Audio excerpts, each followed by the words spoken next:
애플이 맨체스터를 살까요? 아니면 펠로톤이나 루시드를 인수할까요? 미국에서 유명한 이름의 기업이 M&A 매물로 나오면 애플은 어렵지 않게 사람들의 입에 오르내립니다. 세계에서 가장 큰 기업의 숙명이죠.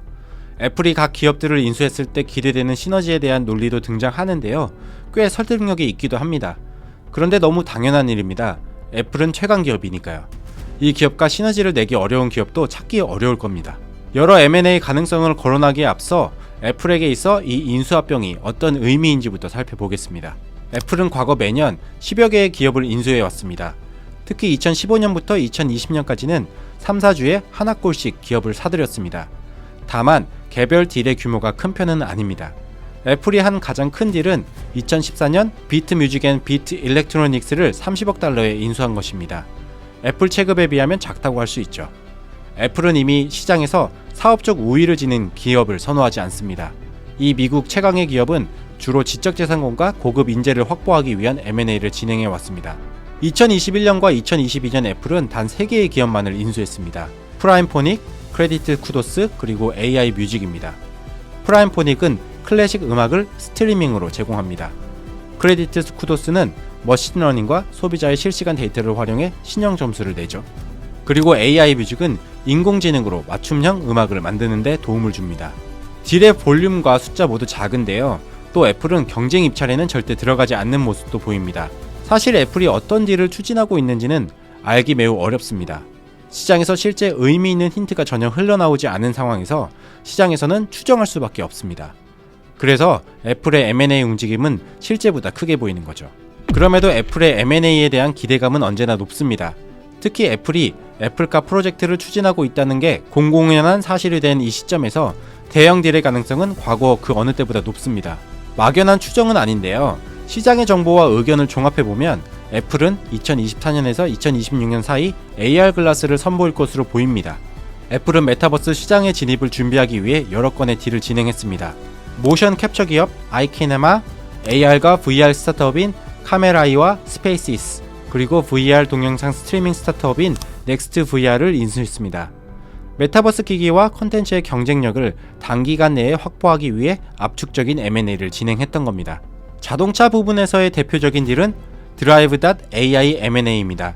이 딜은 2019년에 이루어졌습니다. 2015년 스탠퍼드 대학교의 인공지능 연구소 출신들이 설립한 이 기업은 일반 차량을 자율주행차로 개조하는 키트를 개발해 왔습니다. 애플은 2014년부터 타이탄 프로젝트란 이름으로 자율주행차를 연구해 왔고요. 고급 인재를 확보하기 위한 M&A로 이해할 수 있습니다. 그로부터 상당한 시간이 흘렀는데요. 아마도 애플의 자율주행에 대한 소프트웨어와 칩에 대한 기술력은 매우 높은 수준까지 올라왔을 겁니다. 하지만 제조는 아니죠. 물론 애플이 제조 능력도 자체적으로 키우고 있을 가능성이 있습니다. 그러나 차량 자체의 크기나 필요한 다양한 부품 등을 고려하면 아이폰 오리지널 당시와 같이 철저하게 비밀리에 제조 기술을 키우기는 어렵다는 의견이 있습니다. 그리고 애플은 아이폰 오리지널 때부터 폭스콘에 제조를 맡겼습니다. 애플카 프로젝트에서도 애플은 제조 파트너가 필요할 것으로 보입니다.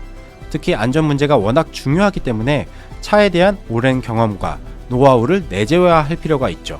애플은 포드와 GM, 람보르기니 등 수많은 기업 출신의 인재를 채용하고 있기도 합니다. 더 나아가 탁월한 기술력을 보유한 팀 자체를 사버리는 것도 가능할 거고요. 이게 바로 시장이 기다리는 애플카 관련 M&A가 되겠습니다. 루시드와 카누, 이 두 기업은 애플의 잠재적 타깃으로 계속해서 거론되고 있습니다. 물론 애플은 그 속내를 드러낸 적이 전혀 없지만요. 공식적인 정보나 공신력 있는 매체의 보도도 없으므로 둘 모두 루머 단계로 보면 될 것 같습니다. 먼저 루시드와 애플 간의 협력 또는 M&A 루머의 배경에는 루시드의 탄탄한 기술력 그리고 고급차 라인업이 있습니다. 루시드는 특히 파워트레인과 배터리에서 강점을 보입니다. 파워트레인은 자동차에서 동력을 전달하는 부분을 통틀어 이르는 말입니다. 파워트레인과 배터리는 플랫폼과 함께 전기차 3대의 핵심으로 불리고요. 루시드는 기술력을 바탕으로 항속거리가 좋은 고급차에 집중하고 있기도 합니다. 그리고 시장에서는 애플이 전기차 시장에 진입할 때 비싼 고급차 라인부터 치고 들어올 가능성이 높을 것으로 보고 있습니다. 압도적인 디자인과 사용자 경험을 무기로 높은 마진을 책정하는 게 애플의 방식이기 때문이죠. 이제 카누 케이스를 볼까요? 5월 15일 블룸버그는 애플이 자사의 자율주행 차 프로젝트를 위해 고전하고 있는 카누를 들여다볼 가능성이 있다고 보도했습니다. 블룸버그는 애플이 주요 신제품 개발에 착수할 때 일반적으로 인수 작업에 착수했었다고도 전했죠. 카누는 현재 자금이 부족한 상태인데요. 애플이 고급 인재 확보를 위해 카누를 인수할 수도 있지 않느냐는 겁니다. 특히 카누의 전 CEO인 울리 크렌즈는 현재 애플 자동차 프로젝트의 최고 경영자 중 하나가 된 상태입니다. 또 다른 매체인 더 벌지의 2021년 1월 13일 보도에 따르면 2020년 애플은 카누와 투자해서 인수까지 다양한 옵션에 대해 논의를 진행한 바 있습니다. 아마도 애플은 이 두 기업이 리스트에 포함되었건 그렇지 않건 아주 많은 시나리오를 그리고 있을 것입니다. 루시드나 카누와의 M&A보다 훨씬 큰 규모의 딜도 전혀 불가능하지 않습니다. 우리에게 익숙한 레거시 자동차 기업과 협업하거나 합작 법인을 만들거나 아니면 통째로 인수해버린다 하더라도 그렇게 이례적인 일은 아닐 테니까요. 종합해보면요, 현재 애플의 M&A 속도는 상당히 느려져 있습니다.